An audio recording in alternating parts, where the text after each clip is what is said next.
તો અમદાવાદના નારણપુરામાં construction site પર દુર્ઘટના થઈ છે। નવી સાઇટ પર ડાયાફ્રામ વોલ ધસી પડતા આ ઘટના બની છે। 4 બ્લોકના મકાનોમાં જવા માટેનો રસ્તો બંધ કરી દેવામાં આવ્યો છે। રસ્તો ન હોવાના લીધે 50 જેટલા પરિવારો હવે બેઘર થઈ ચૂક્યા છે। વરસાદી માહોલની વચ્ચે બેઘર લોકો પાસે ન તો રહેવા માટેની કોઈ વ્યવસ્થા છે તો આ સાથે 23મી જુલાઈએ આ ઘટના બની હતી, જેમાં એએમસી દ્વારા કાર્યવાહી 2 દિવસ બાદ કરવામાં આવી હતી અને બિલ્ડરની ઓફિસ પણ સીલ કરી દેવામાં આવી।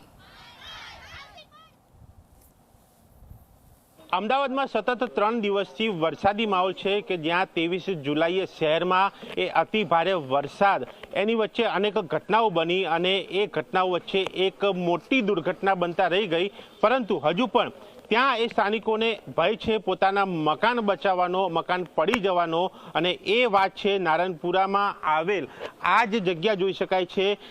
એ જગ્યા કે જ્યાં એ બનાવ બન્યો, લક્ષ્મી કૃપા 2 અને કર્ણાવતી 2 ને અડીને જે આ વિક્રમ લક્ઝુરિયા સૂર્યા જે સ્કીમ બની રહી છે એની આ જે દિવાલ પડી એ કન્સ્ટ્રક્શન સાઇટની, અને તેના કારણે એ મોટો એક અવાજ આવ્યો અને એ બાદ આખી આ જગ્યા એ જમીન દોષ થઈ અને તેની પાસેની આ જે સ્કીમ એ મકાન એ 3 માળના મકાન જોઈ શકાય છે, જે લક્ષ્મી કૃપા 2 અને કર્ણાવતી 2 કે જેના 41 જેટલા મકાનો એ હાલ સ્થાનિકોએ ખાલી કરવા પડ્યા છે, કારણ કે જમીન નીચે આવી ચૂકી છે અને જમીન વરસાદમાં ખસે તો મકાન પડી જાય, એ મકાન જર્જરિત બન્યા છે। અને એની સામે અત્યારે આ વરસાદની સ્થિતિ વચ્ચે આ મકાન ધારકોએ તેમના પરિવારજનો કે અથવા તો અન્યના મકાનમાં રહેવાનો વારો આવ્યો છે।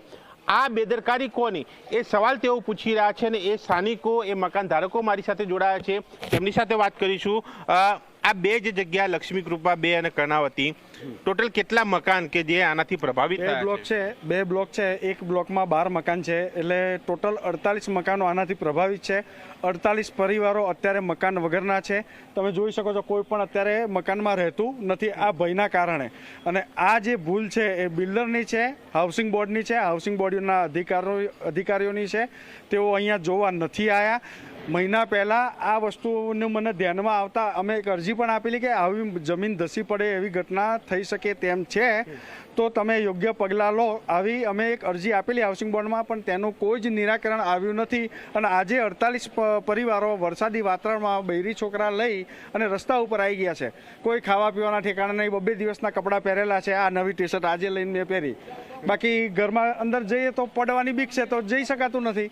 એટલે એવી સ્થિતિની અંદર અમારે ફક્ત ને ફક્ત એક જ માંગણી છે કે આમાં હાઉસિંગ બોર્ડ જવાબદારી લે, બિલ્ડર જવાબદારી લે, જે પણની ભૂલ હોય અમારું વળતર તરીકે માંગણી એવી છે કે અમારી વૈકલ્પિક વ્યવસ્થામાં અમને 48 મકાન આપો અથવા 48 મકાન પ્રમાણે અમને ભાડા આપો, અને જ્યાં સુધી આ મકાનનો પોઝિટિવ રિપોર્ટ ના આવે ત્યાં સુધીની આ વ્યવસ્થા આપો। અને હમણાં ટેમ્પરરી તો મકાનને ભાડું આપે નહીં થાય, જમવાની પણ વ્યવસ્થા કરવી પડશે કે જ્યાં સુધી નવો સામાન અમે ત્યાં સેટ કરીએ ત્યાં સુધી। એટલે આ બધી જ વ્યવસ્થા હાઉસિંગ બોર્ડ અથવા બિલ્ડર નક્કી કરી અને અમારે ન્યાય આપે। અત્યારે હાલ અમે ચાલુ વરસાદમાં બૈરી છોકરા સાથે બધા જ રસ્તા ઉપર છીએ। અચ્છા, અહીંયા આરસીસી વોલ એ બિલ્ડરે બનાવી હતી કે નહીં? નહોતી બની સાહેબ, નહોતી બની। નિયમ પ્રમાણે એ કરેલું। અમે બધી અરજીઓ આપેલી છે, તમને બધી અરજીઓ બતાવીએ સાહેબ।